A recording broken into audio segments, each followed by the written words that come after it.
Boys and girls, welcome to Arsenal versus Watford preview. And a lot of things have happened this week. We've talked about Kieran Tierney, who looks like he might be coming back very soon, but then not to be rushed back because of the wave of Tavares. Tavares just looking so good right now.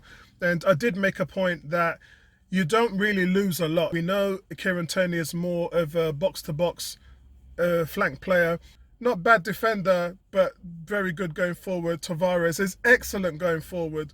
And what these games will keep doing with Tavares is test him. They'll continuously test him.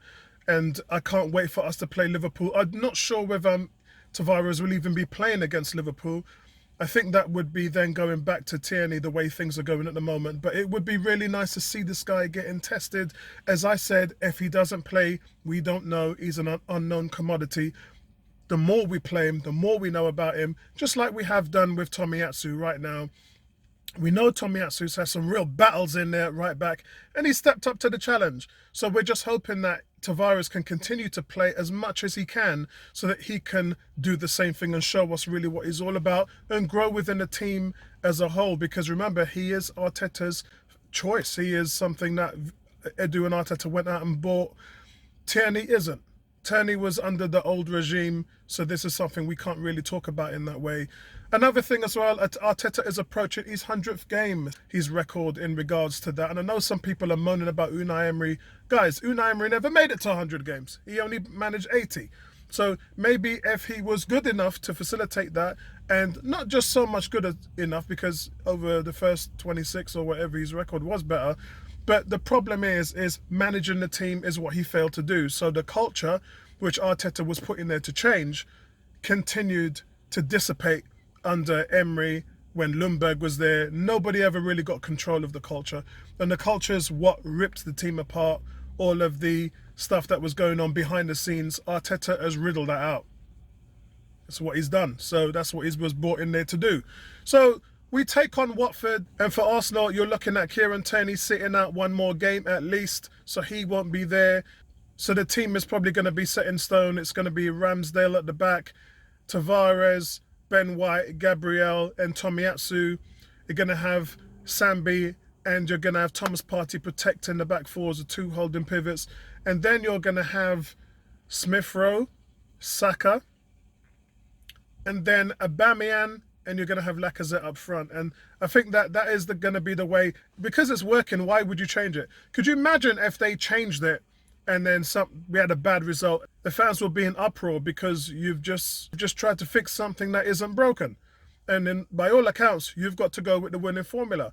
So over the last week, I've put some polls up which asks yourselves where Arsenal going to finish in the league and where are the next 5 games going to take them. And a lot of you guys have been saying various different things, but what has come into the argument and into the fray is fans are now starting to talk about Arsenal getting into the top 4. Now, while I would not discount the fact, and I think it's easy to say Man United are the only team that's there for the taking, but what happens if things click into place for them? What happens if they sack Ollie and bring in someone who's competent? You know, that can change a lot of things around for them. But yet, they are still hemorrhaging in terms of claiming that top 4. No one's put a claim on that top 4. Whereas at the beginning of their season, we could easily say it was going to be Man City, Man United, Liverpool and Chelsea. Now you can't say that. You can pretty much... Someone even claimed that we would finish 3rd. But if we was to finish 3rd, who would you take out? You wouldn't take out City. They're champions. You wouldn't take out Chelsea. They're favourites. You wouldn't take out Liverpool. Liverpool are back to the form they were when they won the title. So I'm not sure 3rd is in the argument. That's just me. You guys might tell me otherwise, and maybe I might put a poll up for that. But I will say this, guys. Arsenal fans have had a renewed enthusiasm for finishing in the top 4. So whether that will happen or not, we'll just have to wait to see. But it's these next 5 games that are going to really determine the fate and the future of this team. So for me, guys, beating Watford is imperative to keep that momentum going, leading on to Liverpool. And guys, what will tell me everything about this team is getting a draw at Anfield. If Arsenal come away at Anfield with some points, that to me, it would be boom, straight out of the stratosphere. There would be no holes barred on the potential of what this team can achieve. Because let's face it, we always stink up the joint against those teams. Man United are the only team we've really got results over.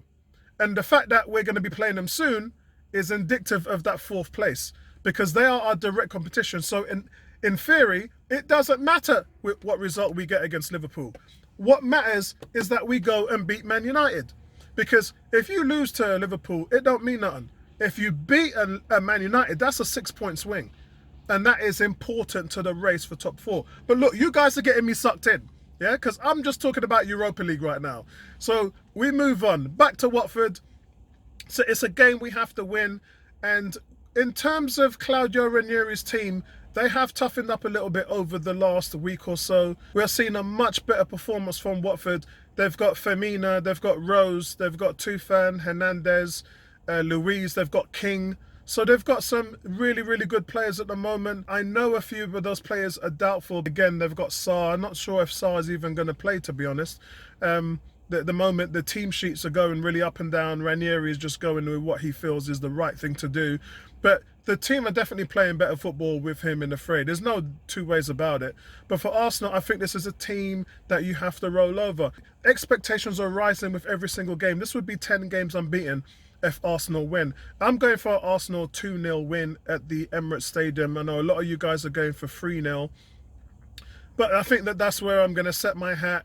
And continually, if we do win, that's going to take us out of the negative point differential in terms of goal difference. And that is going to be very meaningful. And let's face it, with the 9 players out, we let 9 goals in the first 3 games and didn't score 1. So we had the -9 deficit, which we've been trying to claw back since the first week. So I think for me, I think a 2 or 3-0 would be acceptable, moving us back into a positive goal difference. So let me know what you guys think. And remember, I'm at the Emirates Stadium, so we won't be doing match day commentary, but I will speak to you guys in the next one. Peace out.